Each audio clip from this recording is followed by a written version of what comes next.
You're listening to Scaling Impact, the #1 podcast for conscious entrepreneurs changing the world. Today on the podcast, I'm joined by Dr. Shefali. Recognized as one of Oprah's Supersoul 100 teachers, Dr. Shefali is a clinical psychologist and wisdom teacher who blends Eastern mysticism with Western psychology. Her mission is to help people live liberated lives free from pain and inner conflicts. Her teachings help people release old patterns, false self-beliefs, and step into living their most authentic lives and truest self. In this episode, we dive deeply into a conversation about consciousness and how it impacts every entrepreneur, whether they're aware of it or not. Dr. Shefali walks us through the different levels of consciousness and how we operate at each level, from what we think about to how we make decisions and even how we see ourselves. I also share about my own experience of having a dramatic consciousness upgrade when I was younger, and we discuss the concept of the ego crack and why it's such an important moment for entrepreneurs. Interesting points covered include a practical explanation of consciousness, the different levels of consciousness and how your results and happiness are dramatically hindered or expanded at each level, the entrepreneurial ego crack and why it's a crucial stage for founders seeking to scale, how to answer the nagging question, am I on the right path, once and for all, and the truth about the question, who am I, at each level of consciousness. All right, so thank you so much, Dr. Shefali, for coming today, for being on the podcast, Scaling Impact, where we talk about scaling, for business growth, metrics, kind of the more left brain type of element, and challenge those people to create meaningful businesses that create impact. Mm-hmm. And where we talk to people that are focused on impact, I'm sure tons of people in your circles, humanitarians, humanists, people pushing forward social justice projects, environmental things, and wanting to be, even parents, wanting to be great parents and encourage great people to grow in the world. But we're encouraging them to not be afraid of companies, actually, to be afraid of profit, because we see it as the fuel for the mission that a lot of companies need to do. Even if they just want to scale the solution, once they hit the first 100 people, they want to scale it to the rest of the world that wants or needs it. Mm-hmm. And it's going to take a lot of fuel to do that. Mm-hmm. And so we're trying to help them with the business intelligence side of things and mesh the two together, which I think they were always meant to be. Mm-hmm. And it seems very natural. So we wanted to have you on to talk about a number of things. I'm referring to this episode as the conscious entrepreneur. I want to attempt to talk about consciousness and what it is, but I know there's a long history of people that have been thinking about this, and they've all said that it's impossible to talk about it. So all the way from Carl Jung and before him Freud, as well as William James, and people, psychologists such as yourself, have been trying to discover this for a long time, and the most honest people seem to say this is impossible to actually quantify, but I'm going to challenge you to explain it the way that you do to your clients and the people that you speak to. Well, so on a very simplistic level, we use it colloquially. We use the term in a way that is colloquially expressed, let's be conscious, or I wasn't conscious. What that means simplistically is I wasn't thinking. So what that really means is I wasn't aware of my thoughts. Mm. So on a very basic level, I would say the entry level 1 of consciousness is to become aware of your thoughts. Mm-hmm. So then what? Okay, you become aware of your thoughts. What happens then? Well, what happens is as you become aware of your thoughts, you begin to notice that your thoughts keep coming and going. So now you're entering another level of consciousness where you're noticing the quality and the quantity, the frequency of thoughts. So now you're entering another level. You're just not aware that you have thoughts, you're aware of what kind of thoughts, how quickly they come and go, how they are impermanent. So consciousness keeps going through gradations. Then after that, you perhaps may become conscious of the fact that your thoughts are positive and then they're negative. So now you're entering another level of consciousness. So consciousness keeps becoming more and more subtle. Then you become aware that maybe you have choices over the kinds of thoughts. Now you choose, I'll think of these positive thoughts. And when I think of these negative thoughts, I'll let them go. Now you're realizing you're the executor of your thoughts. You're not just your thoughts, you're becoming the choice maker. You're becoming an executor. Now your consciousness is becoming even more subtle. And now you're beginning to exert choice. Mm-hmm. Then you begin to realize that perhaps, when I'm in a state of abundance, I create a different state in my body, and you sustain that. So now you're sustaining consciousness in a field of awareness. So consciousness goes through different layers of awareness dependent on the person and his pursuit or her pursuit of the depth they want to achieve. You have to have a technique, and typically the technique is meditation. And if people pursue meditation to achieve a goal, it's going to work against the entire ideal of meditation. So consciousness can never be answered simply, because there are different layers, there are different levels of it. And it seems like on the different levels, there is truth at that level. At that level, and wherever someone is. So I always tell my clients when they're complaining about someone or they're upset with themselves, I always say, well, the person is at the level of consciousness that they're at, and you cannot move them from it until they're ready. So when people get upset with themselves, I say, well, forgive yourself or release the guilt or the shame, because you were at that level of consciousness. There was nothing else you could do because that was your level of consciousness. So again, it's all these gradations that depend on the person's pursuit. You know, if you're not looking for deep consciousness, there's no point talking about it, right? It's just where you're at. So the way I like to help people is that we go through layers and levels. And the first level, the most basic level of consciousness that most people are at, is the material level of consciousness. So, you know, what color is my sofa? How pretty is my furniture? What building do I live at? What zip code? Where do I belong socially? What are my achievements? What are my titles? What are my labels? How do I look? Material level of consciousness. And most of the world is mired here. It's very dense, it's very quantifiable, it's very palpable, it's very basic, and we're trapped here. And it tends to have a neutral or negative charge to it, even if it's close to positive. I'll tell you why. You're absolutely correct. Because it's bound by things and identities, and it's external. So our existence is dependent on things outside of us. And the moment that occurs, it's bound to be a miserable existence. Because the moment that beautiful house or that beautiful body or that beautiful furniture burns up, then you are left with, who am I? And people are not ready to face that existential crisis, which is what I'm sure you see a lot of, right? When the market is up, they feel that they are up. But they are not the market. They are not the furniture. They are not the relationship. We are something beyond that. But most people believe they are that. And that is why humans suffer. Right. So then the next level is the who am I level. And that's the psychological level. So people who then have a crisis, they go to a therapist and they begin to ask, who am I? And they begin to realize that they are the cause and effect of a myriad of inextricable events that occurred not only in their own life, but now in their parents' life. So people at the psychological level of consciousness begin to go beyond the material self and begin to realize that they are living in a pattern and they are, you know, the products of their parents' unconsciousness. So their sense of the self expands a little bit, and they begin to broaden their understanding of the psychological, the emotional, the social, the cultural. But it's not enough. And most people then get stuck at the psychological. They get mired in their past. They blame their parents. They're in a state of resentment. So then they have to go further. So then the next level of consciousness is the spiritual level of consciousness, where they begin to ask, who are we? You know, how am I interdependent? How are we one? How are we a community? And they begin to understand interdependence. They begin to understand oneness, and they begin to meditate at this level. They begin to do a lot of humanitarian work. They begin to see their life as a purpose. So they begin to engage in a different level of mental awareness of who it is they are. And then the last level, or the highest level, is the transcendent level, which can only be achieved through deep spiritual work and real spiritual inquiry, where you begin to realize that all this, in all the prior levels, was an illusion, was really just a false sense of self. Because the true self is the self that understands it's not dependent on anything. And there is no self, actually. And those people enter a state of liberation, a state of buoyancy, a state of untethered living, where they are not dependent on their looks, their money, their achievements. They have realized that they are one with the divinity, or the whatever you want to call it, the essence, the energy, the frequency, the vibration of this universe, this cosmos. And all the previous layers were just bound by form, and this layer is unbound.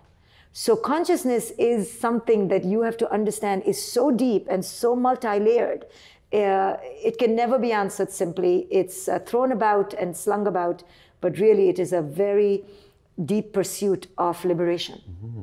And it seems like, say a person is thinking, say it's me, I'm thinking from a certain perspective, certain perception at a certain level. Yeah. Even things that are more true than I can understand are untrue for me in that moment. Yes, you can never go beyond your level of consciousness. So even though you may speak of abundance or want abundance and in fact crave abundance, when abundance comes to you, if you are not spiritually prepared for it, you will then sabotage it. So you can only tolerate what you have spiritually woken up to in a very organic, deep way. You cannot talk spirituality. You cannot talk consciousness. You have to be it. So whatever level you are naturally is the level that you will be at until you work at elevating yourself. Regarding spirituality, I've had a long journey since I was obviously a kid, my soul's journey. When I was 18, I had a real spiritual break, I've called it. And I felt like life one ended and life two began. And I felt that all the way up until about, I was 36, a year a bit ago. And I thought life two is now complete. And then I wanted to, on my birthday, I was thinking about, every year on my birthday, I go to a cemetery actually. And I think about life in the context of death and what I, just reflect on the past, reflect on the future, and try to ground myself wherever I'm at. And it's been helpful for the last 18 years. But I thought, you know what? I'm a little confused about this life one, life two thing. I don't think it's right. And so I actually fasted with, just water for a number of days. And I've done that throughout my life to get clear on things sometimes. And it became apparent on the second day, and I was able to, I think it was like 2.5 days in, I was able to stop the fast because I was like, I got the answer. It was an illusion. Everything is fully integrated. And I had to go back, and I was making the first 18 very dark. And I made the next 18 very bright, which was an illusion. And I realized that, and I thought, oh my goodness, I've created this disintegration. Now I have to integrate. And it took me a year of kind of new things coming out, realizing all the beautiful memories in those dark years, all the painful memories in the bright years, and being honest about this growth that I'd gone through. And I went to school, back when I was 18, I had that happen. I lost all interest in everything that I was interested in previous to. I quit my band. I ended up breaking up with my girlfriend. I lost a lot of friends, and I went into isolation for a good few months there, trying to figure out what just happened. And one of the frameworks that came to me recently was consciousness, that sometimes there's a jump. And there's a disorientation or a lack of functional capability that can occur after going through a transition like that. And it took me a little while before I felt comfortable. I'm an extrovert, and I was being very introverted for a few months there, being around other people, sensing a lot going on that I wasn't used to sensing. And I've had that happen a number of times in my life. But I went to school for philosophy and theology, and I wanted to get your feedback on this. The framework of consciousness seems to be a universal understanding beyond religion, beyond a perspective. And that's what I found beautiful, because I went to school for philosophy, theology. I was very interested in the Bible, actually, the New Testament of the Bible. So I wanted to, and I felt like it was really close, and I wanted to go deeper. So I went and learned how to read and write and translate ancient Greek so I could study the original manuscripts. And as I got closer and closer, it was like a fractal. The essence just wasn't there. It's like cutting open an apple seed to find the nature of the apple. And it's just a little bit of mush. And I realized, like, oh, what is this? And consciousness seemed to help me understand these jumps that I had made over the years. And I think there's a lot of people, especially people listening to this, that have gone through transitions. And there's a lot of different words people use for those transitions in the different religions, in the different perspectives, or just common parlance, which is like, I had an ego crack. I want to just quickly touch on how you were a parenting expert before you had your own child, and how you got into doing parenting. But let me just address what you just said, because it's so powerful for everyone to understand. So we can call our lives a journey. We can call it a journey of evolution, a journey of the soul, however you want to call it. But it is a journey for sure. And in this journey, there is a movement, I believe, from varied asleep states to varied awakened states. And I think what you're speaking to are the dimensional shifts that occur from sleeping to awake, to the varied states of being asleep, to the varied somnolence, to awareness.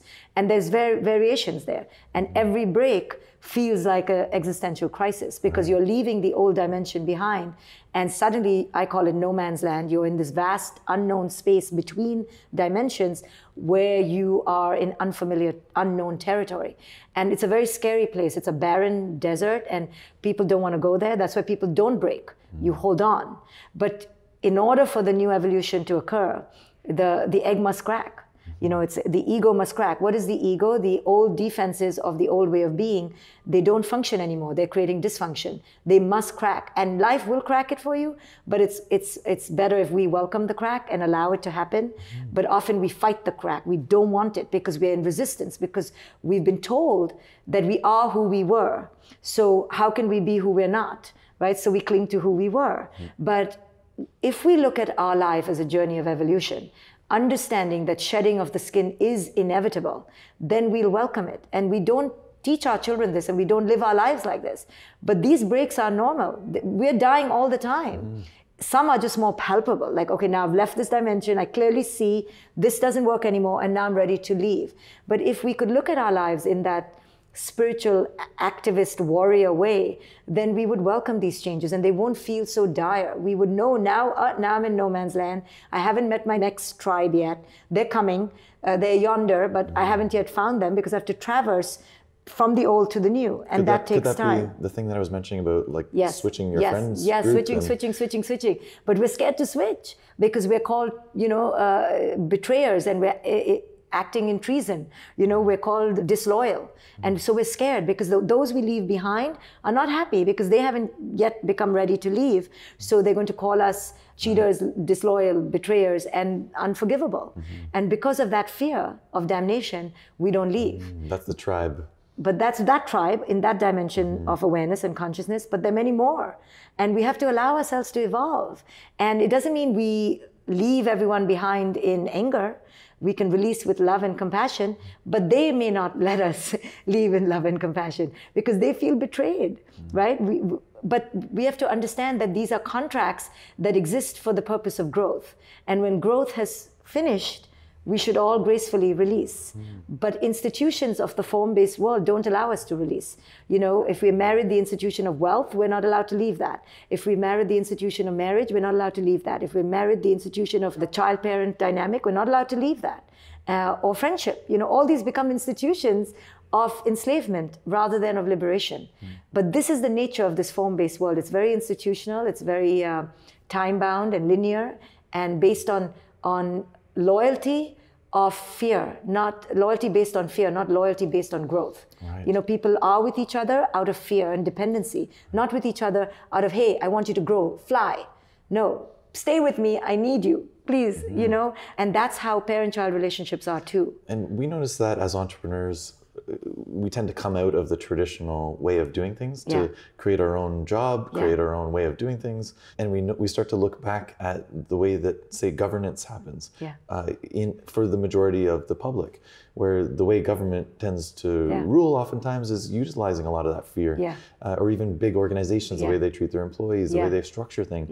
It seems to work, unfortunately, for the majority of people. Well, it works because we've been conditioned to be puppeteered. So we're conditioned to time clock ourselves, time stamp ourselves, because otherwise we have been conditioned that we won't work, right? Because everything is based on fear. So we've been told that we have to be afraid of our greatest potential, and we've never been taught to tap into that. So we've robotized ourselves into these little puppets, and so it works. So we've all engaged in a machinery of enslavement, So we have a time clock, and we work 9 to 5, and we have a boss, and we follow orders, and we're told when to eat lunch, and then we go eat lunch at that time. Like we're told when to be hungry, and we teach our children this. We teach them, no, you must eat breakfast, and the child says, I'm not hungry, but we said, but breakfast is very important. According to who? According to governance, right? According to institutions. Which then I think makes the ultimate worry for So we deal with blockchain decentralization, right. and a lot of the time it's actually giving the individual a lot more power. Yes, and that's scary for people. But it has to come from somewhere. Yes. And it destabilizes the oppressive systems of control Correct. that are hoarding that power. Correct. If they are. And all of us have been raised to hoard power, especially when we are in artificial positions of power. So like the parent. So the parent is the ultimate hoarder of power, and we create rules and we create disciplinary strategies. And so like you, I've tried to disrupt that, and people protest. Right. Because how can a child have sovereign power over themselves? And it occurred to me when I was looking at the systems, because we're often figuring out not how to disrupt the system for the sake of disrupting, right. but how to actually build a new way of doing things and invite people over. Right. But when we were looking at these systems, we started to realize it seems like the worst nightmare of the system would be for everyone to trust themselves and do their own thing. Correct. But because those people have not been raised to trust themselves, now they can't. So now they need someone to tell them who to trust, what to trust. From a young age, we've been conditioned to believe in a particular God, what religion to have, what foods to eat, to treat our parents as the Almighty, and to follow the prescription of now you go to school, then you achieve, and if you get an A grade, you're worthy, and if you get a C grade, you're unworthy. So we've been given a list of things that make up the self. So what you're saying is believe in yourself, but the person is going to say, I don't even know who I am. I've been just following all along. So I think most people, a lot of people that would be interested in watching this podcast feel like they're somewhere between being woken up and they're not asleep and they're not enlightened. And they know there's somewhere in the middle. And that's a really nuanced area. And it almost seems like, this is just my experience speaking, when I meet people that seem to have had an awakening event of some sort, a moment in time, it haunts them in a positive way for the rest of their life, where they know that there's a possibility, that they were, and I almost think of it, I don't know if this is appropriate or not, but almost like a hypnosis, that they came out of a trance at a certain point and realized that that's a possibility, that their perception could be a trance. And then now they have this thread that they start to pull, and they say, is it possible that I still have that? Is it possible that there's more to go? Well, few people continue the process of inquiry, continue pulling that string of yarn to unravel the whole ball. Why would that be? Well, because it's scary. You know, when you wake up, say in your 30s or 40s, typically people wake up then, and children help that process. Then we look back and we go, wow, I was really in the zombie apocalypse. You know, I was just completely asleep. And now I realize that all that I believed was a lie. It was an illusion. That's really disorienting, but also invigorating and exciting. But now what do you do with this information? What do you do now? And very few people are able to harness that break to go within and really understand that all answers now lie in the development of my inner consciousness.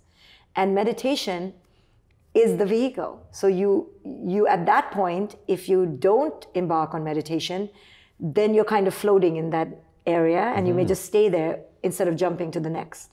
You know, and I think self-awakening, self-awareness, self-insight is the way. That's the pathway to the next level. And then it reflects in your relationships, in your entrepreneurship, in your capacity to elicit profit in the world. It can only stem from a greater self-awareness. Right. And as an entrepreneur, you're literally going out, sometimes you're raising funding, you're asking people to trust you. Right. You're trying to hire a new person that's amazing, that's working for another company, you're asking them to trust you. And so there's an element where you can't solicit trust if you are not in that place. Unless you trust yourself. Yes. It seems to be very, like, you can't trust. Correct. So I'm a therapist, I can't lead people in areas or places that I haven't ventured forth myself, right? If darkness scares me, I'm not going to be able to take my client through darkness. If I'm bound by fear, I'm going to be infected by my client's fear. So it is with parenthood, right? We can't really help our children shepherd through their insecurities if we are still mired and totally wired by our own insecurities. Right. So I wanted to get into a couple other elements. That was amazing. The Exponential Ventures mission is all about our investment thesis. So we just people have kind of tried to take us a little off thread here and there with amazing opportunities that can make a lot of money. And we said, no, you don't understand. We only get out of bed for any ventures that either alleviate some type of suffering on a big scale, or expand human potential. And when we talk about human potential and alleviating suffering, they both seem very linked to consciousness being increased. It seems like suffering is linked to the mind, which is linked to your awareness. And it seems like expanding human potential is literally what we're talking about, where you're increasing a potentiality that didn't exist before. You can't judge yourself because you couldn't You were have, simply unaware. Yeah, right? the jar only had so much space. Correct. Now that it has more space, Correct. you feel the gap. Correct. And like you said, so if suffering was filling a cup, your alleviation of that then releases the potential. But if it's filled with deeply conditioned suffering, and sometimes it's materialistic suffering. People are genuinely poor. They can't even feed themselves. Right. So their cup is filled with craving for food, for basic necessities. Right. So if their cup is filled with these attachments to either basic needs being met or just other attachments of the material world, then how are they going to release potential, right? So suffering can be alleviated on the material level, on the psychological level, and you take people through the journey. But sometimes it's just basic necessities. People just need For sure. basic necessities. We can't talk to them about consciousness at that point because they just need biological, material needs being met. So it depends on how you want to help people and where people are at. Right. So another organization that we talked to a while ago, a young founder that wanted to create change in the world, he was saying that his mission is to increase the level of consciousness Right. across humanity. Right. And we said, okay, very interesting. Like, how are you going to do that? And we started talking about Maslow's hierarchy of needs. Right. I don't know if it's directly linked, but it seems to be. Right. The bottom levels are just the basic biological. And then you come into psychological and social and emotional, and then you have the real flow states Right. of spiritual liberation. And but you have to go through an self-actualization. actualization. But you have to go through the triangle, Right. And so you can't tell someone who's spending majority of their day trying to find food for their family Right. Right. to Right. meditate for 8 hours or Correct. like to do Correct. something like that. You need to meet some basic needs. Correct. And I'm sure you can meditate at the same time. Right. But just like to challenge them with spiritual progress when they don't have the basic necessities Right, so you have to covered. know who you're working with. Right. But even though, say, people come to me specifically to elevate consciousness, they've got their other needs met. Even then, when I work with them, I know that each one is on a different point on the continuum, right? So even though they may be materially abundant, they could be spiritually impoverished. Right? They could be at the low end of spiritual. Yet somebody who's materially impoverished could be spiritually abundant. Right. So everybody's on a different level. It's not quid pro quo. Right. I'm starving physically, it means I'm going to starve spiritually, or I'm in a penthouse in Manhattan, so I'm spiritually abundant. It's completely not correlated. Right. So again, you take each individual where they are at on the continuum of consciousness. And of course, try to meet them holistically, on all layers of consciousness. So to that founder that wants to, it seemed pretty ethereal and a little bit half-baked ideas, and there wasn't a lot of execution going on. Yeah. But we pointed him to the United Nations 17 biggest problems in the world, the sustainable development goals. Right. And we said, there's real things that the whole world is banding together to try to solve. Right. What if we could solve problems for everyone forever? Right. And that person, and he lit up and understood, like, okay, I've got to get a little more But I will grounded. tell you, he wasn't wrong, because ultimately, all our global problems come from a spiritual impoverishment. That's why governance is capitalist and corrupt, because it's not into oneness. It's not about interdependence. It's not about community. It's about individual progress and individual achievement and individual competitiveness and comparison. So he's right that the root of all problems is a spiritual impoverished mind, spiritually impoverished mind. And when I was thinking of what I want to write books on, it was with that same impetus, how do I change consciousness? Because if consciousness changes, everything changes. Yet, if everything changes, but consciousness doesn't change, it will not be sustainable. So I went to the root of the causal point of our unconsciousness, which is the parent. I went to that root. If I can't help change a parent, I can't help change the next generation. So that was my little way of contributing to the cause of our unconsciousness. But he wasn't wrong. Consciousness is the evil that needs to be solved. The lack of consciousness is the evil, because lack of consciousness means when we are in lack of consciousness, it means we are in separation. And when we are in separation, we are going to leave behind the underprivileged, the minorities, the less empowered people behind. And that's what's happening. And it seems like we fluctuate. It's not just like you're stuck at a certain level. You can be very spiritual and get really angry, which would narrow your consciousness while you're angry. Is that correct? Correct. But when you are on a spiritual path, every regression, you're talking about regressions, every regression is an impetus and igniter of further elevation, right? So when you're on the path, nothing is separate from the path. It's no like, oh my goodness, I failed and now I'm off the path. You're always on a path. Actually, all of us are on a path. We're just not aware that we are. So either you can be on the path intentionally or you can be on the path unintentionally. But all of us are on a path and making choices. We're just making uninformed choices, unaware choices. It seems like the ego is what you're talking about when the ego gives itself away. Yeah. So the fact that you got so angry about that thing. It's so great to see your ego. Yeah. It's a very clear lesson or it's hint. A beautiful lesson to look in the mirror and to say, now, how do I deconstruct this? How do I uncover the root of this? Obviously, I'm not over all my big egoic wounds, and let me use this to heal.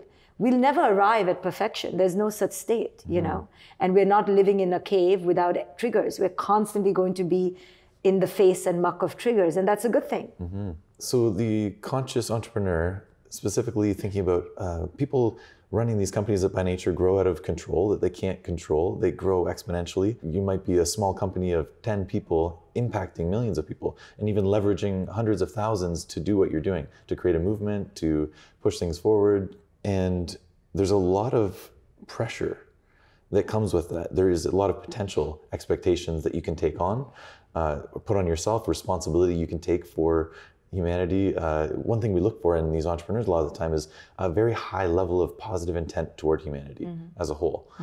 And that's beautiful, but we've also seen it being crushing.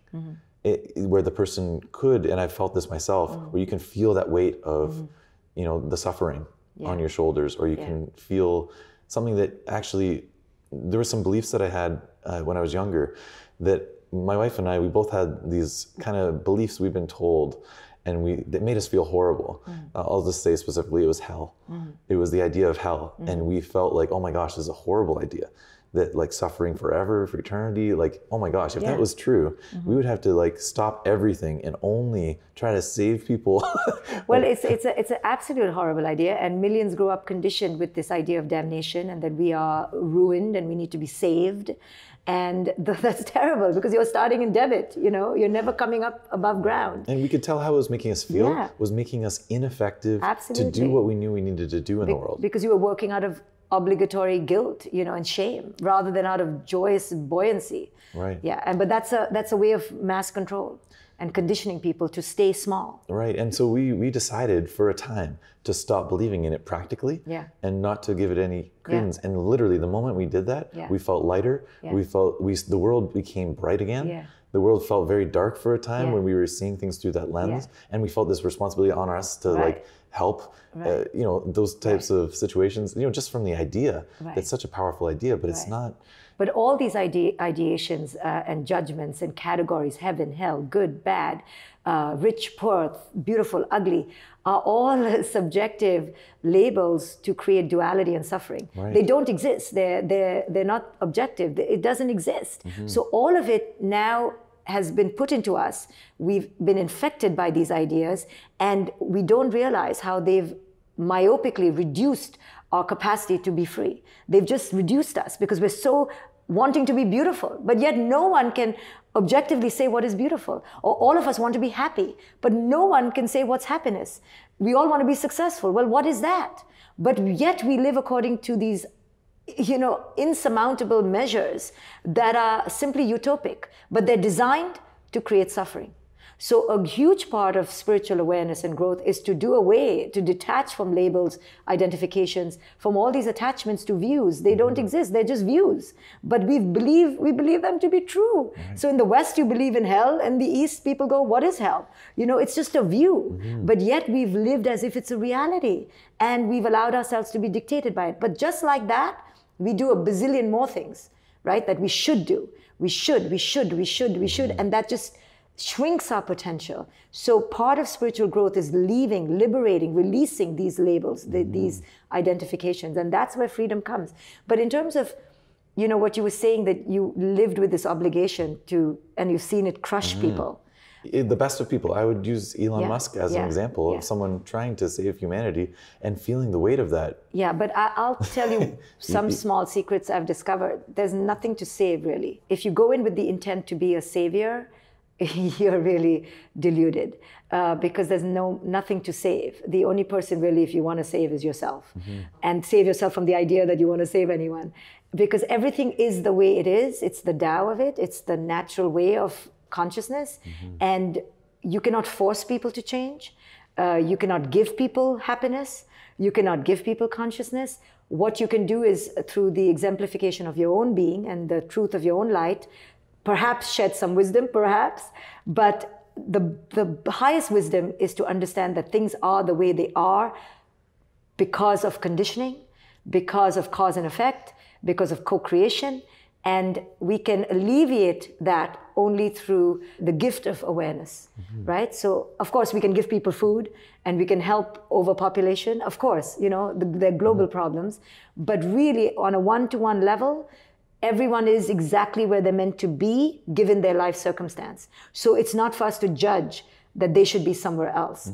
They are beautifully, precisely engineered to be where they're at, and we have to honor and validate their experience and not save them, and simply help them if they wish to move, if they wish, you know, and releasing the desire to change people is wisdom. Right.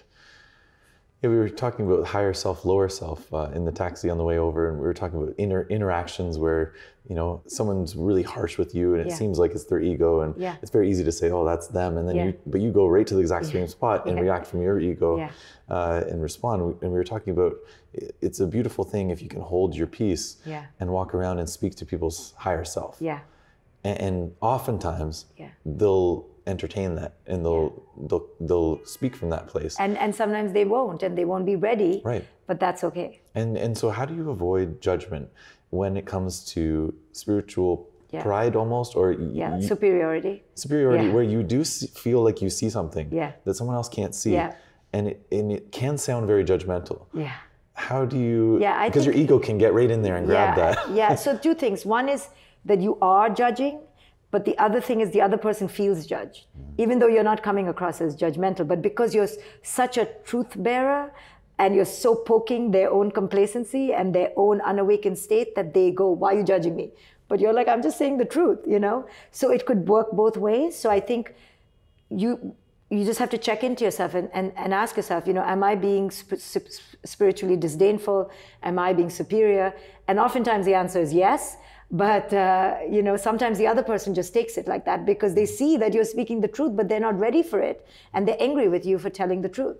So checks and balances are required, and self-awareness is the key.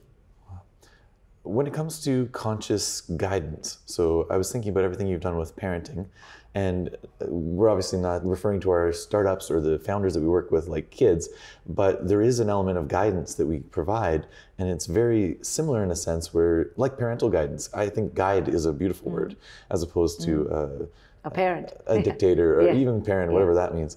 But yeah, guidance. And it's very easy for the ego to get involved, even with two beautiful people with great missions. You can see it in churches, in nonprofits, in governments, all these places where they're actually focused on social good or the public benefit, but they still have to deal with their own egos, their own identities, and trying to get along and work together.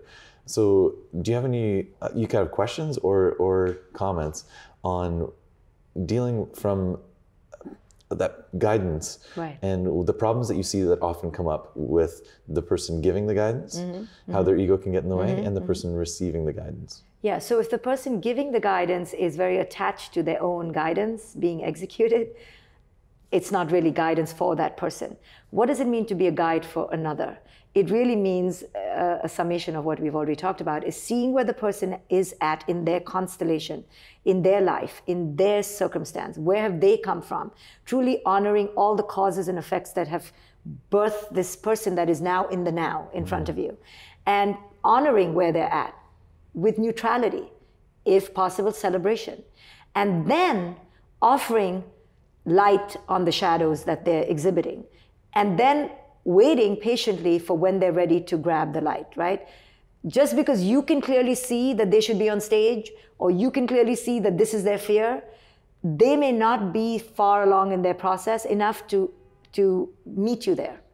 And that's the hardest thing about being a consultant or a guide or a therapist or a coach, because you can so clearly see it for the person, but they can't grab it. And you're like, it's right here. But the beauty of a real wise guide is to be able to wait and to have patience without expectation, though, right? Just being in the now with the other person, right? You can see the future, you can see the past, but really meeting them in the now and allowing the now to be the totality of the experience without attachment. Light can be thrown, but we're in the now. And if that person is not ready to leave the now, we stay in the now. This is beautiful. It's hard to tolerate the now, even though it's imperfect, and you want to come and polish it up. But I think a big part of being a successful usher of consciousness is to allow the now for as long as the now needs to exist. If it's in here, it's here. If the person is an addict, they're an addict. You can throw light, but they need to be an addict right now. And it's hard to tolerate that. And until they are ready, really, you'll just fight a losing battle. So you can either be an ally or you can be an enemy of that. Wow. When it comes to, you mentioned who am I a few times when you were talking about conscious shifts. Right. And it seems like that's a perpetual question that comes back. And even when you were speaking, I saw the I change a little bit, where you were referring to noticing your thoughts. And then the question is, where's the new I? Right. I thought I was my thoughts. Right. And I've had some really profound experiences. One very specific one where it was just, I know I do neurofeedback training and stuff like that. I understand gamma. And so now I'm thinking, like, what happened there? Maybe just a comment on how I think is a good lens that I've used for human experience is we have the data of the experience, and then we have the interpretation of the data. And throughout my life, I know the data of my life's experience, but I've changed my interpretation a number of times. And that's like hermeneutics was something I studied in philosophy, which is very interesting to see how perception plays on data. All the time. So when it comes to something like this, there was an experience that I had where I was feeling gamma waves. So I think I actually have heard gamma waves when I'm feeling it, and I know the feeling of it now. It's like this feeling of energy, fast energy moving through you, shooting out of your hands, feeling like it coming out of your mind. You can imagine, I would imagine something right here and then reach over and I would feel the gamma increase. And it was a very interesting state. And I remember feeling this powerful spiritual state, and I almost wanted to use it for something, for an insight to come. It was ready. And I just went to the mirror and I looked in the mirror and I just asked the question in my mind, who am I? And I felt this really nice response, not heard it or anything like that. And it was like this kind of a motherly response, which was, I'm so glad that you asked that question. It's such an important question, but are you ready for the answer? And I was like, yeah, of course I'm ready. Who am I? And the answer came back and it was, it's irrelevant. That's the answer. Right. And I felt this freedom all of a sudden where the I seemed to switch from my individualized self to the allness. Correct. And I felt these connections, even in the back of my head, I get this feeling sometimes where all these things that I know have now created a new little neural pathway or a new link where they're all starting to connect in different ways. And I'm realizing my connection to another person, to the earth, to all of the different things working in the galaxy, that these things are always very interconnected. And I didn't have that awareness before. And then you come back down from the moment of experience there and it seems like you're looking back up at it, like understanding. You're standing under what you just saw, and you're just in it, or you're above it, but then you're under it and you're like, oh, I can't quite see it anymore. And it seems like there's a flirting or the state change. Well, that's what I was saying. Through those levels, the I keeps changing. On the material level, I am my body, I am my face, I am my name, and my label, my relationship. The I is rooted in the material. In the second one, you begin to realize, oh, the I was caused through patterns and parenting. And the spiritual, you're like, oh, the I is really interdependent, and the I is loosening its attachments. And then on the highest level, the I becomes empty of attachment. There is no I really. It's empty of identity. So the I keeps changing as you evolve. And I felt that allness. I've also felt something that seemed to come shortly afterwards in a couple experiences where it was the nothingness. Yeah, emptiness. The void or this feeling, and it was beautiful. Yeah. And it's a full emptiness. It was during my neurofeedback training where they had you do this nightmare game where you literally take your biggest fears and go in and go into them and feel them. And it was the nothingness. Right. It was the idea that there's no meaning or that there's this darkness or this nothingness. And when I went there, all of a sudden, and I could even hear the alpha waves start to come as it was resolving itself within me. And it was just being able to see what that is and that it's beautiful. Yeah. And it was the yin yang of the allness. It's like the allness actually didn't make sense on its own anymore. And there seemed to be that, the light and the dark seemed to balance in a certain way. But then, coming back to, taking care of my kids, helping my wife out, things like that, and trying to remain grounded. How do you find? That's not grounded. It's just coming back into the material world. That's what you're calling. But you're actually grounded in that awareness. Okay. So you can do all this fully aware of the formless dimension, that dimension. So holding that concurrently is the capacity to be spiritual every day. To have that consciousness pretty much all day. Even though you're doing menial tasks, cleaning diapers and taking out garbage. But you have that consciousness of the formless element that I am not this. I'm just doing this at this moment in time. But this is not my essence, it's just my form. Right. Not my essence, just my form. Is there any advice that you would have for people? I know you deal with integration. I'm sure you do, I'm just imagining, of people going through these shifts or wanting that shift and not knowing how to go about it, but people dealing with integration after an experience. And sometimes you have a powerful experience and you can't just live your whole life looking back at that experience. You have to understand how to catch up with it or how to let that be your reality. Yeah, it's hard to catch up with big experiences. So for an entrepreneur, I'm just imagining, a woman running an organization. She has created it. It was supposed to get to $1 million. She knew how to do it. She did everything right. Hired the team, and she grew her business to $1 million, which was her goal. She starts to experience a bit of an ego crack, and I've had this actually, where you meet a target and you didn't have anything after that. So now you're in the void of your ambitions, and you're trying to figure out, well, I identify as the person trying to get there, but I'm already there. Right. So where am I? Right. And that's what happens when people create targets versus a vision or a mission. When you're aligned with a way of being, then the meeting of the target is irrelevant. But when all your cards are in the target, like I want to make $1 million, that's your target, then of course, once you make the $1 million, you're like, now who am I? But if your target was to live consciously or to help people drink water on a daily basis or eat food, then it's so vast that everything along the way is just feeding such a big goal. So it's always important, I believe, for people to align to a more transcendent purpose rather than a very material, quantifiable purpose. Because if all eggs are on that, then when that rises, you feel like you are. And then when that crashes, you feel like you have decimated with that. Well, and that seemed to have been the only thing that really helped me, is that when I did have some successes, I was able to remain not too attached to them. Yeah. It was hard. Yeah. I'll say, and I'm sure I did for some of them, but sometimes I didn't. And it made it so easy that when you had a crash or when you had a difficulty, that you weren't attached to that either. Yeah. You weren't, So do you have some practical, other than maybe meditation, that's a whole conversation of its own. Yeah. And we actually had Dan Depani on yesterday, and he talked a little bit about meditation and just spending time with yourself as the two really practical things. And we went into that, getting to know yourself in isolation of other people and other identities telling you who you are. But what would be practical advice going through that integration? You've had the ego crack, you're trying to figure out what's next.